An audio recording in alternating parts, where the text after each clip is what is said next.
This morning, all eyes on what could be a possible new development in the unsolved murders of two Delphi, Indiana teens. Authorities seen combing this riverbed. What we're hearing from sources indicates that this is connected. The hosts of the true crime podcast, The Murder Sheet, taking these photographs of investigators scouring the Wabash River about 40 miles from where 13-year-old Abby Williams and 14-year-old Libby German were found dead 5 years ago. Despite thousands of tips since their murder in 2017, their killer still at large.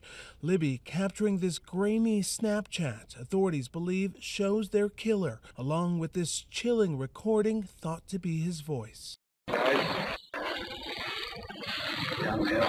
Indiana State Police would only confirm they have a dive team in the area, but the podcasters say it's located just a few miles from the family home of this man, 28-year-old Keegan Klein, who was arrested 2 years ago and charged with child pornography and child exploitation in a separate case to which he's pleaded not guilty. According to authorities, Klein admitted to using a phony social media account with the handle Anthony_shots to communicate with minors. He created a completely false persona for himself.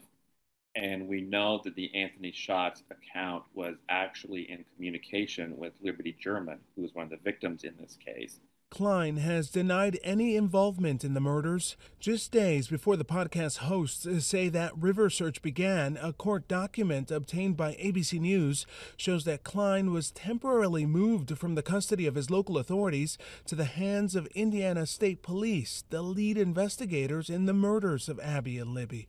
The podcast hosts say it's unclear what officers were looking for in that river. A lot of technology comes up in this case of devices that are being used to store child sexual abuse materials or communications with underage girls. And then, of course, weaponry that could have been used in the Delphi murders and any other evidence that could tie a killer to the scene or of the crime, essentially.